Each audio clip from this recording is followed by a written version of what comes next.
Hello everyone, welcome to the channel Statistica Hub. So we are done with our topics of random variables and joint distributions, marginal distribution, distribution of function of random vectors. Basically, we are done with all these things. We are done with transformation. In yesterday's class, we already covered it. Okay. So in this lecture, we are going to start with the mathematical expectation. Mathematical expectation of functions of random vectors. Okay आपने mathematical expectation one dimensional में भी पढ़ा होगा ना जब sir ने पढ़ाया था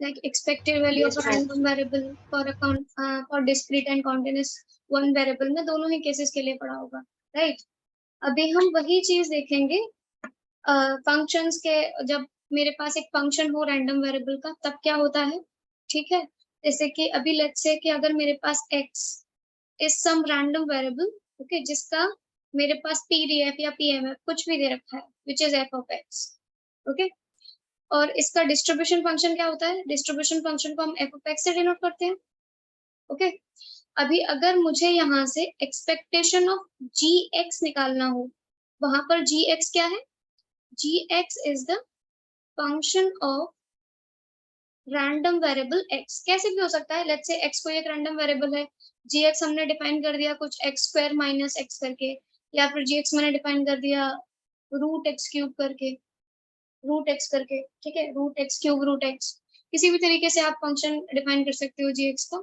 तो उस फंक्शन का अगर मुझे मैथमेटिकल एक्सपेक्टेशन निकालना हो तो हम कैसे निकालेंगे ओके तो इसका फंक्शन ये एक gx है which is the function of random variable x इसका दोनों केसेस में डिस्क्रीट के केस में और कॉन्टिन्यूस के केस में अगर मुझे एक्सपेक्टेशन ऑफ gx निकालना हो then that will be if it is discrete then that will be summation x gx into f of x और f of x क्या है इसका pmf ठीक ये हो गया डिस्क्रीट के केस में अभी यही चीज अगर कॉन्टिन्यूस के केस में निकालनी हो अगर मेरा x कोई एक कॉन्टिन्यूस रैंडम वेरिएबल है तो वहां पर ये हो जाएगा minus infinity to infinity gx fx into dx okay this is for continuous case I think ये चीजें आपको पता होंगी but just for one go through कि एक बार फिर से सारी चीजें याद आ जाएं कि होता क्या है ये उसके लिए था ओके तो जब भी फंक्शन ऑफ रैंडम वेरिएबल की बात आती है तो आप वो फंक्शन के करस्पॉन्डिंग ही एक्सपेक्टेशन निकालोगे तो इस तरीके से निकालोगे ओके अब यहाँ पे आता है मूवमेंट्स की बात आपने पढ़ा होगा that you have movements which is like expectation of x which you call mean फिर आपके पास आता है expectation of x square expectation of x cube similarly going on आपके पास कई सारे मूवमेंट्स होते हैं ओके अब मूवमेंट्स की बात कर लेते हैं ओके अगर मेरा फंक्शन हम बोल रहे हैं कि gx मैंने कोई एक फंक्शन लिया है x का अब मैंने जो यहाँ पर ये x लिखे हैं ये भी तो फंक्शन है x के which is also gx जो कि अलग अलग different powers हैं x की it's like this is for power 1 that's power 2 that's power 3 that's power r okay so if I define my function gx which is equals to x to the power r okay where r is some positive integer okay so अगर gx is equals to x to the power r है अगर मुझे अब expectation of gx निकालनी हो then that will be expectation of x to the power r okay इसको कैसे निकालोगे minus infinity to infinity x to the power r fx dx okay और इसको हम क्या बोलते हैं this is said to be the mu r dash जिसको हम बोलते हैं rth moment about origin okay ये expectation of x to the power हम इस तरीके से निकालते हैं और इसको हम बोलते हैं mu r dash which is my rth moment about origin okay ऐसे ही मेरे पास क्या होता है म्यू वन डैश होता है लाइक म्यू वन डैश होगा म्यू टू डैश होगा म्यू थ्री डैश होगा similarly going on okay these are all about origin तो म्यू वन डैश मुझे क्या बताता है that it is expectation of x mu two dash का मतलब क्या हुआ that we are talking about expectation of x square okay तो ये सब जो चीजें थी ये मूवमेंट्स के रिस्पेक्ट में हम डिस्क्राइब कर रहे हैं कि अगर मूवमेंट्स, अगर मैं बोलूँ कि म्यू1 डैश है first movement about origin, then that means that we are talking about expectation of x. Second movement about origin, that means we are talking about expectation of x square. Okay. Similarly, जो mean होता है, okay, जो mean होता है which is my first movement about origin, mu1 dash, which is also equal to expectation of x. और इसी तरीके से जो variance होता है that is equals to mu2 dash second moment minus first moment's whole square. Okay. So यहाँ से आपके पास variance का फॉर्मूला आ जाता है which is expectation of x square minus expectation of x का whole square. Okay, ये variance का formula I think सबको ही पता होगा. Okay, अब सब कुछ इस फंक्शन पे है, आप जिस तरीके से अपना फंक्शन चूज करोगे उस तरीके से आपके पास करस्पॉन्डिंगली मूवमेंट्स आ जाएंगे. ठीक है, जैसे यहाँ पे मैंने gx लिया था x to the power r, जहां से मुझे मूवमेंट्स अबाउट ऑरिजिन मिल गए कई सारे. ये था movements about origin, first movement, second movement, similarly earth movement. Okay, और इनके करस्पॉन्डिंग मैंने मीन और वेरिएंस डिफाइन कर दिया कि इस तरीके से मेरा मीन और वेरिएंस निकल जाएगा. इसी तरीके से और भी चीजें होती हैं, लाइक और भी फॉर्मूलाज के कॉम्बिनेशंस होते हैं जिनसे हम mu3 mu4 एक्सेट्रा निकालते हैं. वो हम अभी यहाँ नहीं देखेंगे, वो हम बाद में देखेंगे. दूसरा चीज हम देखते हैं, अगर मैं अपना gx जो मेरा फंक्शन है उसको मैं लिख दूं x minus expectation of x to the power r. Okay, ये मैंने लिख दिया x minus x bar power r, क्योंकि एक्सपेक्टेशन ऑफ x क्या है, expectation of x is mean. Okay, which can I also write it like x bar. Okay, तो अब मुझे निकालना है इसके करस्पॉन्डिंग एक्सपेक्टेशन. ओके, तो expectation of x minus x bar power r क्या होगी. आप क्या करोगे, सेम जैसे यहाँ पर क्या था, minus infinity to infinity, formula वही रहेगा निकालने का, x minus x bar power r F X into D X. Okay, लेकिन ये क्या हो जाएगा, दिस इज माई mu2.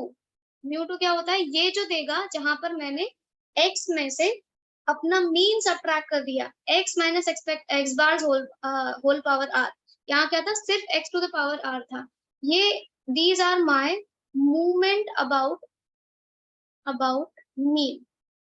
ठीक, जो फर्स्ट केस में था, these are my movements about origin. Okay, और जब मैंने gx अपना ये कंसिडर कर लिया, then these are my movements about mean. Okay, तो यहाँ से जो मुझे वैल्यूज मिलेंगी वो मुझे मिलेंगी mu2 mu3 mu4 like this. Okay, got it.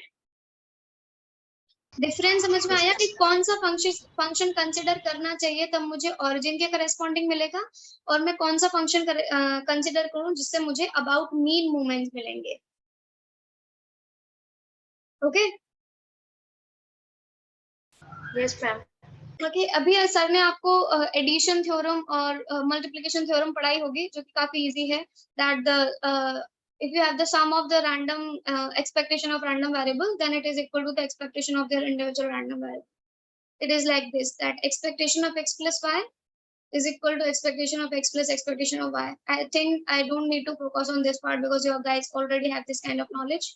Okay, similarly expectation of xy, which is equals to expectation of x into expectation of y only if x and y are independent.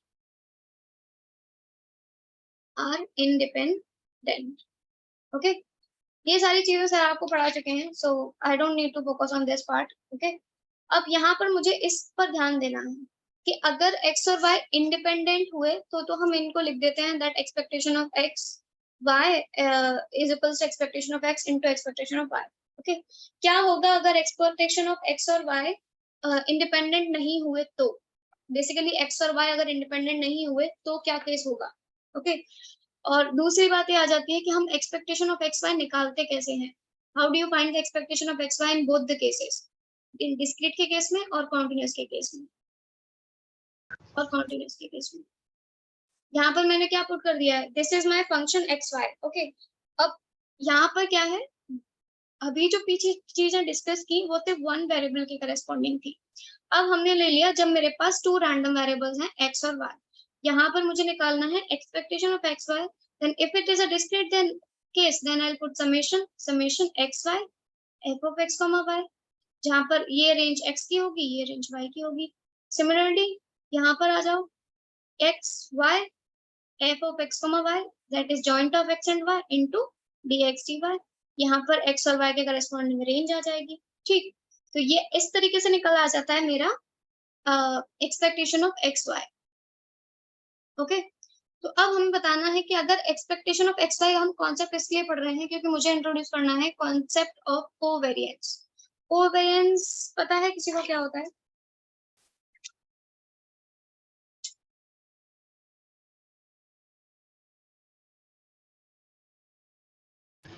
Expectation of xy minus expectation of x into expectation of या right. Okay, तो अभी हमने देखा कि हमने expectation of x Y निकाला. Okay, हमने expectation of x Y निकाला. अब हमें निकालना है कोवेरिएंस. ओके, कोवेरिएंस हमें बताता क्या है?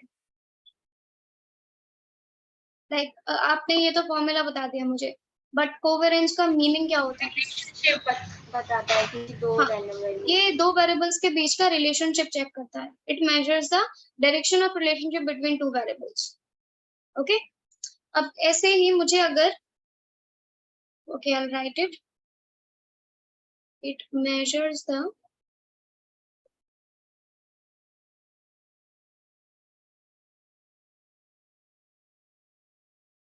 between two variables.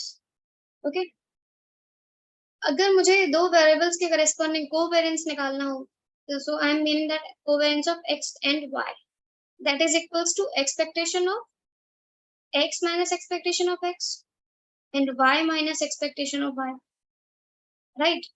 और इसको जब सिंप्लीफाई करते हैं, लाइक आपस में मल्टीप्लाई कर लेते हैं और सम सिंपल से कैलकुलेशन करते हैं, तो ये मेरे पास आ जाता है expectation of x y minus expectation of x expectation of y. Okay, expectation of x y कैसे निकालते हैं वो हमने देख लिया. एक्सपेक्टेशन ऑफ एक्स और एक्सपेक्टेशन ऑफ वाई आपको पहले से निकालना आता है, आप पहले ये पढ़ चुके हो. ओके, तो यहाँ पे बस एक्सपेक्टेशन ऑफ एक्स वाई अगर आप देखो तो ये आप इस तरीके से निकाल सकते हो जॉइंट डिस्ट्रीब्यूशन की हेल्प से, और x और y आपको मार्जिनल की हेल्प से निकालना है. ओके, अगर x और y इंडिपेंडेंट हुए तो क्या हो जाएगा? कोवेरिएंस मेरा 0 हो जाता है. ओके, क्यों हो जाता है? क्योंकि अगर इंडिपेंडेंट हुए तो expectation of x y expectation of x into expectation of y हो जाएगा, जो कि सब्ट्रैक्ट होकर 0 हो जाता है. So covariance of x, y become 0 at that time. अब कोवेरिएंस की कुछ प्रॉपर्टीज देख लो जो कभी-कभी यूज हो जाती हैं, which is covariance of ax, by, which is equals to ab covariance of x, y. Okay, 1 second.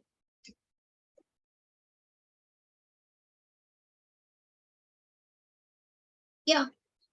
Okay. Covariance of x plus a, y plus b is equals to covariance of x, y. यहाँ से क्या पता चला कि अगर हम अपने variables में कुछ मल्टीप्लाई करते हैं तो वो कोवेरिएंस को अफेक्ट करता है, लेकिन अगर हम कुछ ऐड करते हैं then it doesn't affect my covariance. Okay, similarly like this covariance of ax plus b, cy plus d, ये क्या होगा? ये वही होगा, ऐड करोगे तो कोई इफेक्ट पड़ेगा नहीं, लेकिन अगर मल्टीप्लाई करोगे then it will affect. So that will be AC covariance of x, y. Yeah. Okay. Then you have covariance of x plus y, z. जहां पर x, y, z तीनों ही मेरे पास रैंडम वेरिएबल्स हैं. ओके, ये क्या हो जाएगा? Covariance of x, z plus covariance of y, z. Okay, यहाँ पर जो सबसे इंपॉर्टेंट प्रॉपर्टी है वो है ये वाली, covariance of ax plus by, cx plus dy, which is equals to AC variance of x plus BD variance of y plus AD plus BC covariance of x, y. ये property याद करना काफी easy है, क्योंकि अगर आप x से x का रिलेशन देखोगे then that will be variance of x, that is AC variance of x. y का y से देखोगे that would be BD variance of y. बाकी x और y का रिलेशन, x और y का रिलेशन. ओके, मैंने गलत एरो बना दिया. 1 सेकेंड. या x और y का रिलेशन, x और y का रिलेशन इससे. ओके इनको हमने कोवेरिएंस के फॉर्म में पुट कर दिया, दो रिलेशंस हैं एक्स और वाई के करस्पॉन्डिंग, तो उनके करस्पॉन्डिंग जो कांस्टेंट्स हैं वो हमने यहाँ पर लिख दिए। Okay this is the important one, ये भी इम्पोर्टेंट है बट मेनली जो यूज होता है वो ये होता है हमारा जब हम क्वेश्चंस वगैरह करते हैं उस टाइम पर। ओके तो यहाँ से मुझे एक और चीज मिलती है which is the variance of a linear combination of random variables. Okay variance of linear combination of random variables, वो क्या होता है कि अगर मेरे पास x1 x2 to xn n random variables हैं, ओके और वो n रैंडम वेरिएबल्स एक लीनियर कॉम्बिनेशन में है, लेट्स से कि उनका लीनियर कॉम्बिनेशन जो है it is like summation ai xi, okay i is equals to 1 to n, ये उनका लीनियर कॉम्बिनेशन है।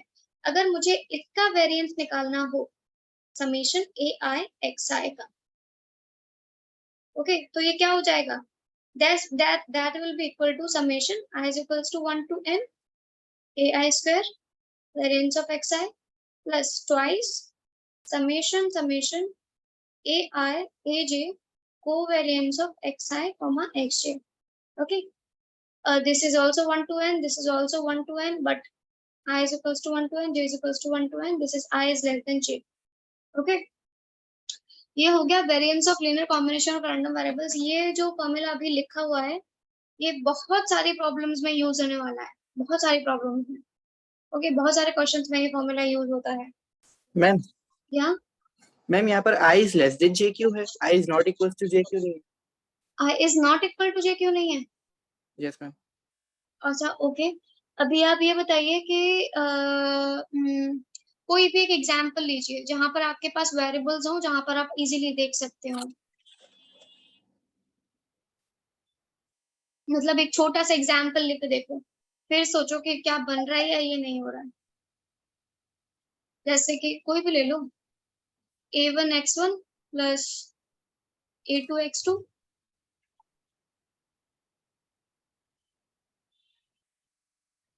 a2 x2। ओके अब यहाँ बताओ ये क्या होगा, ये तो सिंपल सा है। a1 square variance of x1 plus a2 square variance of x2 plus a1 a2 covariance 2 times a1 a2 covariance x1 x2। ठीक है यहाँ पर कितने पेयर बने कोवेरिएंस का? एक ही पेयर बना। एक ही पेयर बना। अब जब Yes. यहाँ पर मैं 3 रैंडम वेरिएबल्स ले लूं तो क्या होगा, लेट्स से मैंने एक और ऐड कर दिया a3 x3, अब 3 पेयर बनेगी। 3 पेयर बनेंगे। Yes ma'am. ओके 3 पेयर बनेंगे। अब वो जो 3 पेयर बनाओगे वो कैसे बनाओगे, a1 x1 x2 का पेयर बनेगा, x1 x3 का पेयर बनेगा एंड x2 x3 का पेयर बनेगा। ओके तो आपने क्या किया, आप बना रहे हो कोवेरिएंस ऑफ x1 x2 और कोवेरिएंस ऑफ x2 x3 और x1 x3 x1 x3। यहाँ पर हर i आपने लेस देन j ही क्यों लिया है?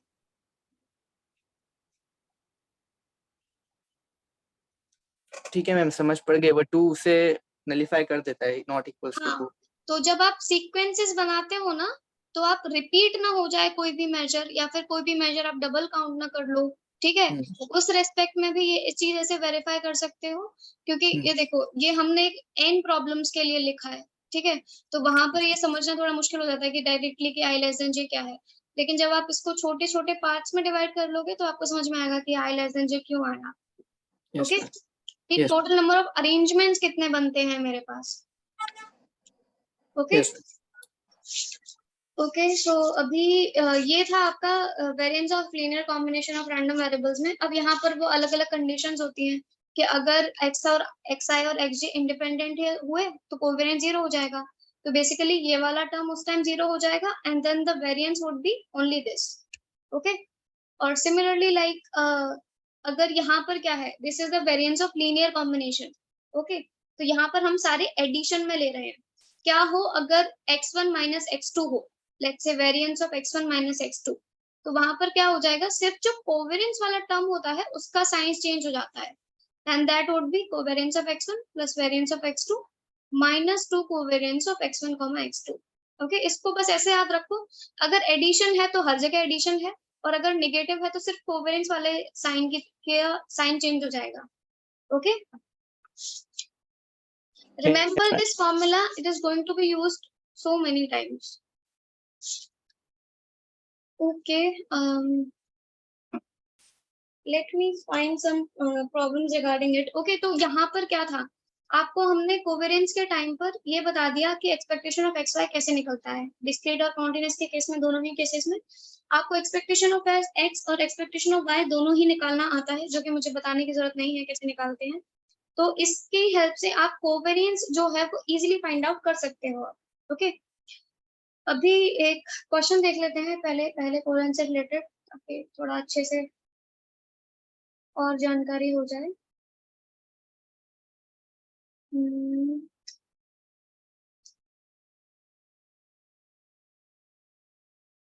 Okay, it's a simple question, you can do it very easily. कि अगर आपके पास f ऑफ x कमा y है, which is 8xy 0 less than y less than x less than 1, then you have to find that's basically one of your jam question, 9 covariance of x comma y। आपको ये निकालना है। तो यहाँ पर क्या करोगे आप, अगर आपको कोवेरियंस निकालना है, दैट मीन्स आपको फाइंड आउट करना है expectation of x y minus expectation of x expectation of y. It's an easy one. आप मार्जिनल निकालोगे, expectation of x expectation of y निकालोगे और एक्सपेक्टेशन ऑफ एक्स वाई निकालोगे। ओके, इस question को जो फटाफट से कैलकुलेट करके बताओ क्या आएगा, क्योंकि लाइक जो जॉइंट है वो भी इजी है, तो आप जल्दी कैलकुलेट कर सकते हो इसे।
जिसका जो जो आंसर आता जाए, मतलब एक एक फैक्टर एक्सपेक्टेशन ऑफ एक्स आ गया या फिर मार्जिनल आ गया, तो वो बताता जाए। सो बाकी सब वेरीफाई कर लें।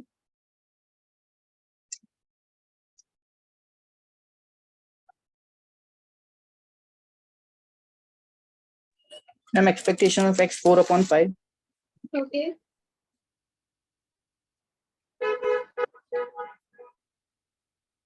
बाकी सब चेक करो, सबका ये आ रहा है या नहीं.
Ma'am, expectation of y1.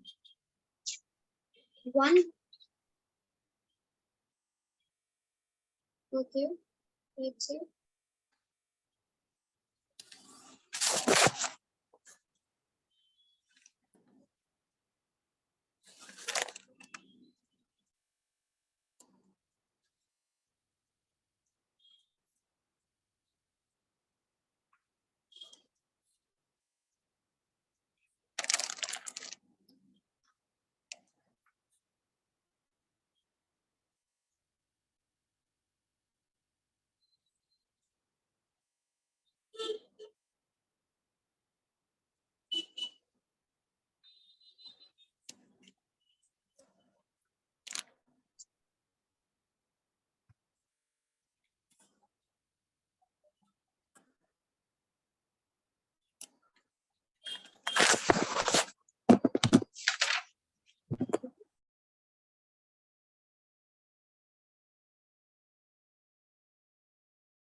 बाकी कोई किसी का कुछ निकल रहा है?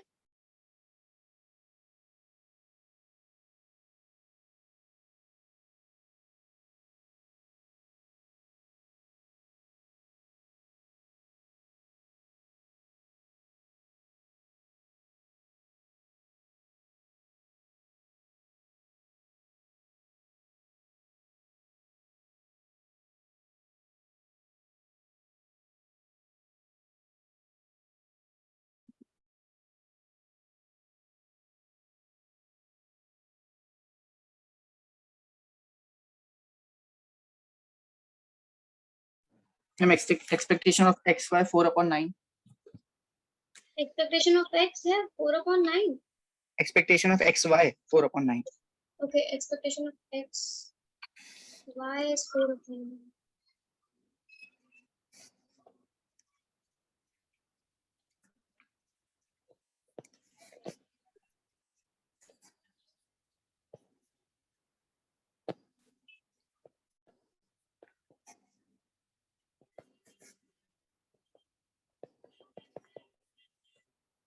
Final answer -16/5. Okay. बाकी आरती, जॉय, किसी का एक्सपेक्टेशन ऑफ एक्स वाई सब यही आ रहे हैं पॉइंट्स?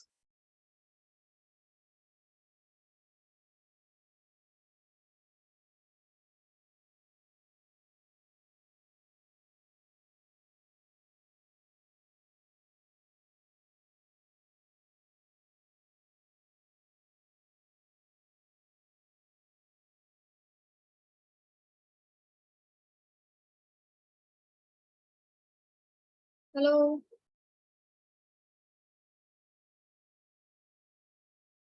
कर रही है ma'am, is it correct?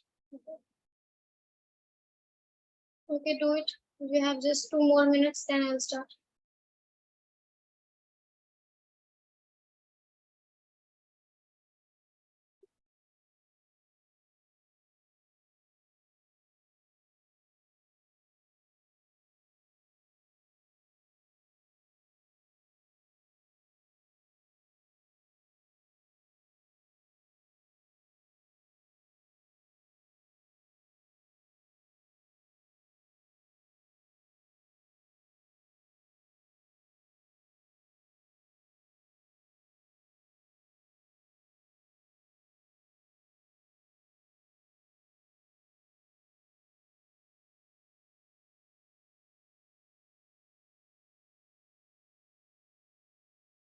Abdul, can you check expectation of y again? Yes, ma'am. Yeah. Check your calculation one more. Because I don't think that will be wrong. Yes, ma'am. Stupid mistake की है मैंने. Okay, so you can do it again.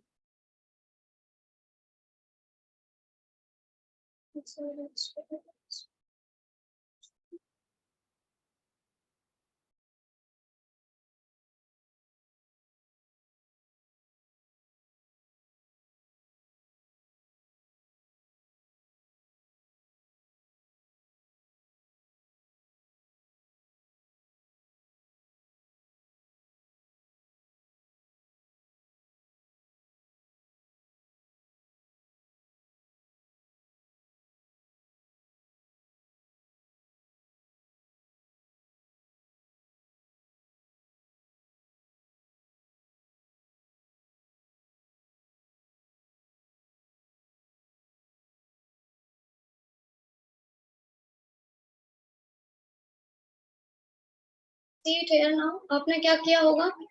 जब आपने expectation of x y निकाला होगा, then the limit would be 0 to 1, 0 to x, x y, f of x comma y, dy dx. आपने इसको solve किया होगा? Yes, ma'am. Expectation of x के लिए 0 to 1, 0 to x, x, f x comma y, dy dx. और expectation of y के लिए you have solved 0 to 1, y to 1. Limit change होगी अगर आप ध्यान दें तो f x comma y, dx dy. Okay, आपने इन तीनों वैल्यूज को सॉल्व किया होगा. Okay, so expectation of y क्या आया दोबारा कैलकुलेट करने पर?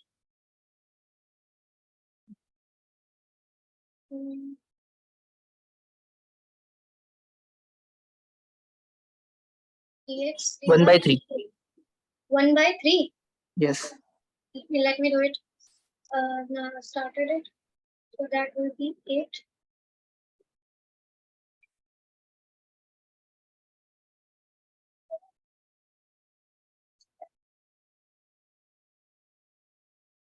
We are integrating with respect to x.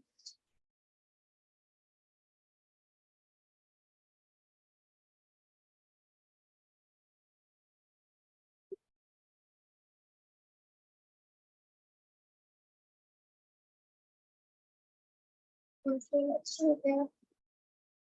0 to 1, 4y square minus 4y square into dy, which is equal to y cube by 3 minus 5 by 5, 0 to 1, 4 1 by 3 minus 1 by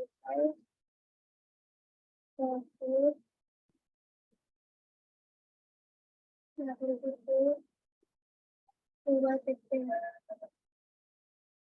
What's your answer? It is coming out as 8 by 15.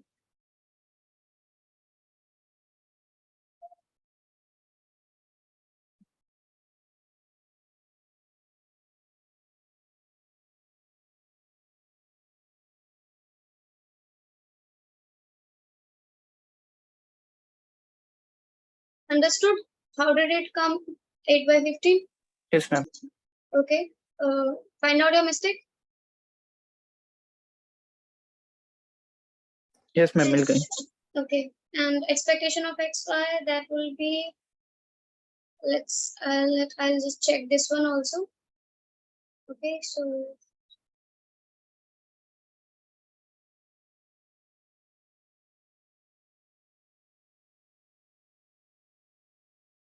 we got expectation of y, which is 8 by 15. Okay, and expectation of xy 0 to 1,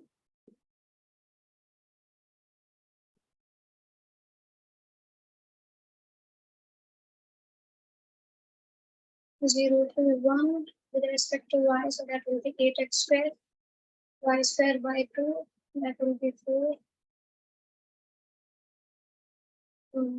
4 y square, 4x square, and that again would be x square, x to the power 4, dx, 4 to the power 5 by 5, 4 by 5, 4 by 5. Is it 4 by 5?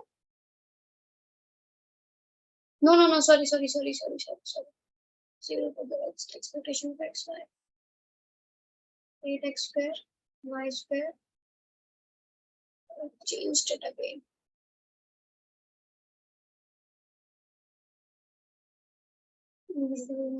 And 0 to x, 8 y, x, y. Oh, I forgot to put y, x, y, 8x, y. Okay. 8x square, 0 to x, y square, dx. That will be y cube by 3, 8y power, x to the power 5. Okay, x to the power 5, x to the power 6 by 6, 0 to 1, and 8 by 5, okay, that would be 4 by 9. Okay, 4 by 9. Yes, ma'am, 4 by 9. Okay, and this would be 0 to 1, x, 0 to x, 8xy, dy, dx, x, 0 to 1, x square, 8, y square by 2, 4, x to the power 4, dx. That will be, I think, 4 by 5. Yeah. Yes, ma'am, 4 by 5. Okay, so you do the calculation and you'll get a result for this one. Okay, so इसमें आपको थोड़ा calculation को लेके थोड़ा careful रहना है कि आप इंटीग्रेशन किस रेस्पेक्ट में कर रहे हो. बाकी सबको समझ में आया कि क्या हुआ, किस तरीके से सबने निकाला. ये काफी इजी क्वेश्चन था. Yes, ma'am. क्या आ गया समझ में. आ गया? ओके, तो ये काफी इजी क्वेश्चन था. इसमें आपको कुछ नहीं करना था. जो आपने पहले कॉन्सेप्ट्स पढ़े हुए हैं कि मीन कैसे निकालते हैं with respect to x, with respect to y, ये डबल इंटीग्रेशन था. डबल इंटीग्रेशन आपने जॉइंट के केस में पढ़ा हुआ है कि किस तरीके से करते हैं. ठीक है, बस आपको फॉर्मूला याद रखना था कोवेरिएंस का, you will get your result. बस आपको कैलकुलेशन के मामले में थोड़ा यहाँ केयरफुल रहना पड़ेगा. ओके, अभी आपने देखा होगा कि कुछ क्वेश्चंस इस तरीके से भी आते हैं. लाइक से कि एक बॉक्स है जिसमें कुछ ए वाइट और बी ब्लैक बॉल्स हैं. ओके, ए वाइट और बी ब्लैक बॉल्स हैं, जिसमें से सी बॉल्स ड्रॉ कर ली गई हैं at random. C balls are drawn at random. Okay, and then you have to find out the expected value of number of white balls drawn. अब इस तरीके के क्वेश्चन अगर हो तो उनको कैसे करोगे.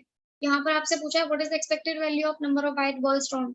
मुझे लाइक ए व्हाइट बॉल और बी ब्लैक बॉल्स थे, जिनमें से मुझे सी बॉल्स ड्रॉ कर ली गई हैं. उनमें से मुझे एक्सपेक्टेड वैल्यू बतानी है कि कितनी जो है वो व्हाइट बॉल्स होंगी वहां पर.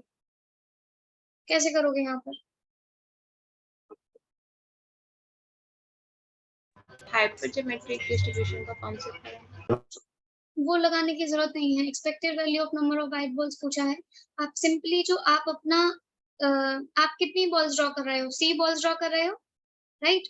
तो आप xi एक रैंडम वेरिएबल डिफाइन करोगे जिसको वैल्यू 1 दोगे if a ball is drawn, और इसको वैल्यू 0 दोगे अगर if a ball is drawn which is white, okay, अगर एक ब्लैक बॉल ड्रॉ की जाती है तो वो 0 वैल्यू लेगा, क्योंकि हमें व्हाइट की पूछी है, then I am giving it this as 1. Okay, अब आपको निकालना है कि टोटल नंबर ऑफ बॉल्स, यानी कि कितनी जो है वो सी बॉल्स ड्रॉ करी गई हैं. Okay, expected value of number of white balls. Okay, तो टोटल बॉल्स जो है वो कितनी ड्रॉ की गई हैं, x1 x2 2 xc, कितनी ही बॉल ड्रॉ की गई है, राइट, सी बॉल्स ड्रॉ की गई हैं टोटल.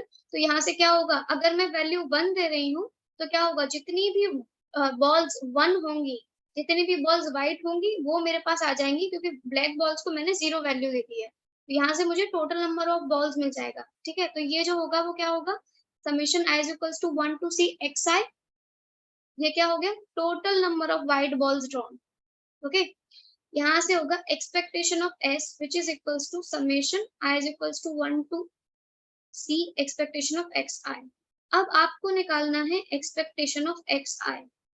एक्सपेक्टेशन ऑफ xi कैसे निकलेगा, तो उसके लिए क्या निकालना पड़ेगा कि बॉल वैल्यू 1 कब ले रही है उस चीज की प्रोबेबिलिटी, और बॉल वैल्यू 0 कब ले रही है उस चीज की प्रोबेबिलिटी. क्या क्या है वो बता सकते हो, what is the probability of drawing a white ball. A upon A plus B. a upon a plus b. What is the probability of drawing a black ball. B upon A plus B. b upon a plus b. अगर आपको expectation of xi निकालना हो तो आप क्या करोगे, x into px, so 1 into probability of xi is equals to 1 plus 0 into probability of xi is equals to 0. आप put करोगे then you will get a upon a plus b, because ये वाला 0 हो जाएगा. So you are getting a upon a plus b which is your expectation of xi. Okay, अब आपसे पूछा था expected number of value of number of white balls, और number of white balls क्या है, समेशन xi. ओके, और उनका expected value है ये, तो मुझे निकालना था expectation of x, then I will directly put that this is equals to summation i is equals to 1 to c a upon a plus b. Okay, तो ये किसके इक्वल हो जाएगा, ac upon a plus b के. ये क्या आ Yes, गया, ma'am. This is my expected value of number of white balls drawn. इस क्वेश्चन में कुछ भी ऐसा था कि जो आप नहीं सोच सकते थे, बस इसमें ये चीज सोचनी थी कि जो भी आपसे पूछा है, ठीक है, आपको उसको बाइनरी वेरिएबल्स में डिफाइन करना था. बेसिकली रैंडम वेरिएबल्स देने थे कि वो 1 वैल्यू कब लेगा, 1 वैल्यू ले रहा है जब व्हाइट बॉल ड्रॉ की जा रही है. मैंने इसी को 1 वैल्यू क्यों दी, क्योंकि मुझसे सिर्फ expected value of number of white balls पूछा था, तो इसलिए मैंने इसको वैल्यू 1 दे दी, बाकी जो बॉल्स थी उनको वैल्यू 0 दे दी, ताकि जब मैं सम करूं तो मेरे पास सिर्फ व्हाइट बॉल वाली काउंट आए, ब्लैक बॉल वाली मुझे चाहिए नहीं, मुझे सिर्फ व्हाइट बॉल वाली काउंट चाहिए. Right, Yes, ma'am. Any doubt in this question. इस तरीके के भी क्वेश्चन होंगे जो कुछ थ्योरेटिकल से होंगे, और कई तरीके के क्वेश्चंस होते हैं. ओके, लेट्स से कि ओके, एक और क्वेश्चन देखते हैं, it's also a good one, कि अगर आपको दे दिया, लेट्स से पीएमएफ दिया है किसी चीज का. ओके, थोड़ा सा समझने की कोशिश करो कि क्वेश्चन कहता क्या है. And you have probability x is equals to n which is 1 by 10 for n is equals to 1 2 3 going on to 10. okay, and it is 0 otherwise. okay, अब आपसे पूछा है what is the expectation of maximum of x, 5. ये पूछा हो तो क्या करोगे, expectation of maximum of x, 5. सबसे सिंपल तरीका है, जो भी x वैल्यू ले रहा है, x वैल्यू क्या ले रहा है, n की वैल्यू, n की वैल्यू क्या है 1 2 3 2 10. आप उनको, अगर आपको डायरेक्टली समझ नहीं आ रहा है तो आप उनको एक एक करके पुट करके देख लीजिए कि आपके पास क्या क्या आ सकती है और कहाँ पर, मतलब मुझे किस चीज की एक्सपेक्टेशन निकालनी है. आप डायरेक्टली पुट करके देख लो. Ma'am, answer Ma'am, 6.5. maximum of ये डायरेक्टली आंसर किसने बता दिया. मैम इजी है, एक्सपेक्टेशन मतलब मीन होता है. हाँ, maximum of 1,5 2,5 3,5 yeah, right, continuously. right. Very good. It's an easy one. Okay, so हाँ, कोई कुछ बोल रहा था. yes, ma'am, यही बोल रहे थे. हाँ, ये तो ma'am max. या तो इसमें करना क्या था, इसमें मुझे समझाने की जरूरत है कैसे, because that's a very easy question. यहाँ पर बस आपको एक एक करके वैल्यूज पुट करके देखनी थी. 1 2 से 5 तक का जो मैक्सिमा होगा वो 5 होगा, राइट, और 5 के बाद का जो मैक्सिमा होगा वो उनके करस्पॉन्डिंग जो आप वैल्यूज दे रहे हो 6 7 8 9 10 वो हो जाएंगी. Right, yes ma'am. ओके, इसमें तो कोई डाउट नहीं है. किसी को हो तो बता दो, ऐसा नहीं है कि इजी क्वेश्चन है देन आई लीव इट. कोई भी, किसी को भी डाउट?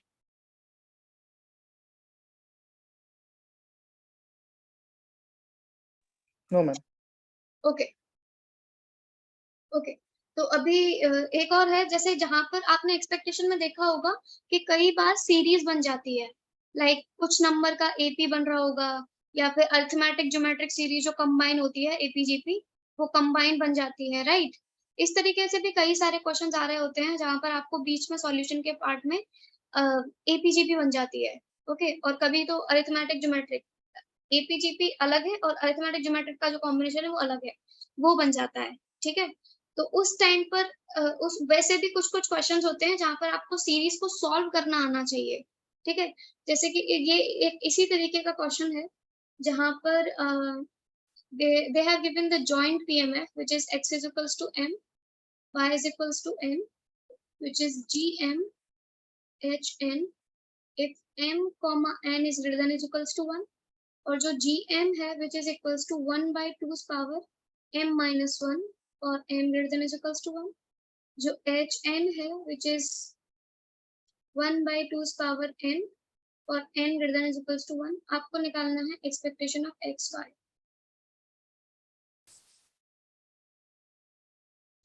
ओके, अब इस क्वेश्चन की अप्रोच बताओ पहले मुझे, कोई कोई कैसे करेगा इसे?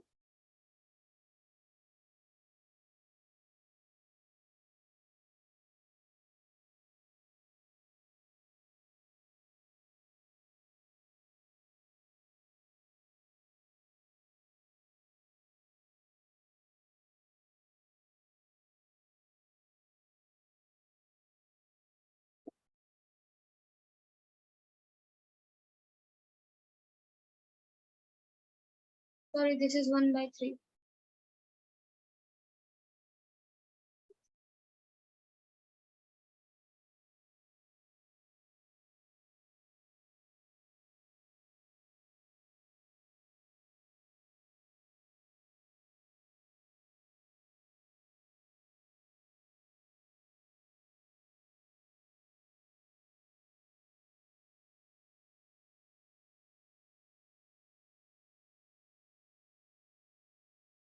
कुछ भी सोचो, मतलब क्या हो सकता है यहाँ पर?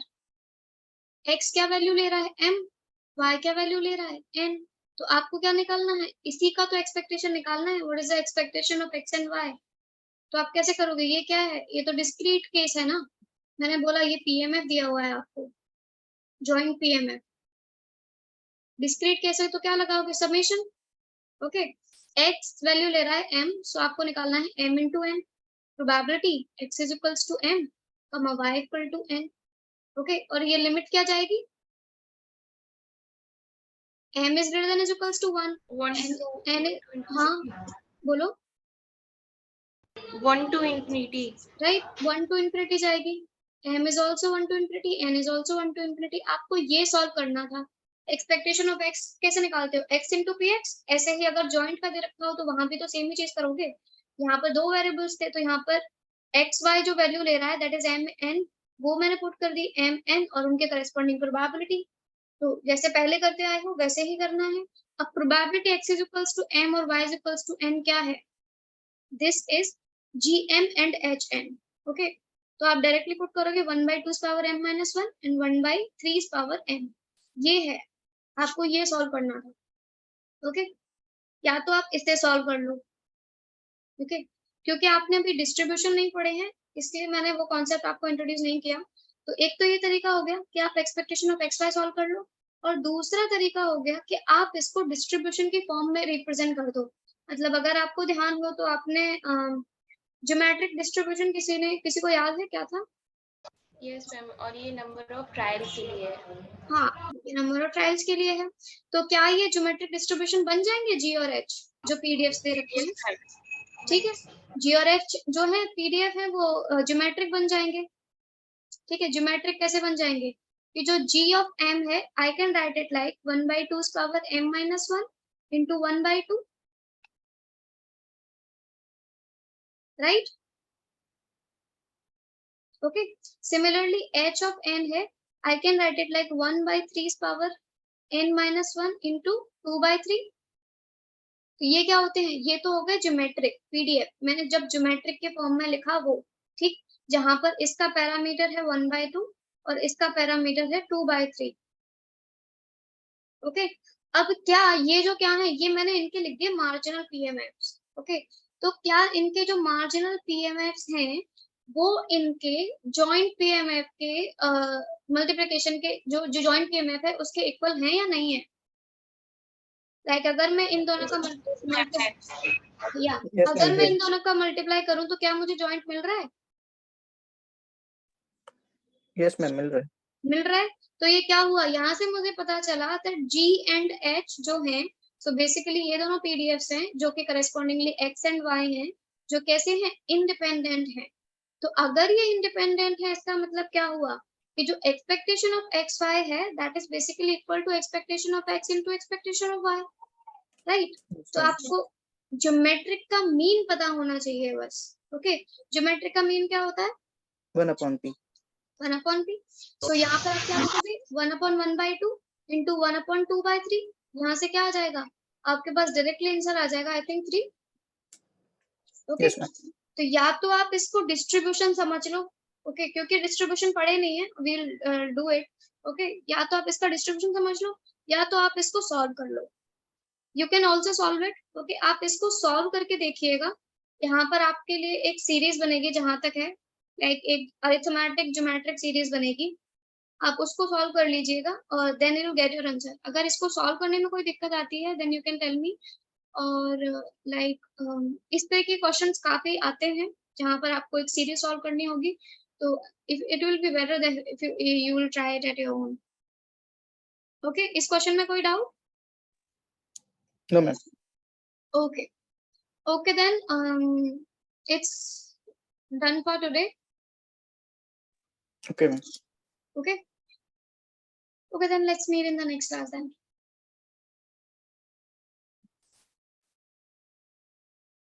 Bye guys. Bye, ma'am.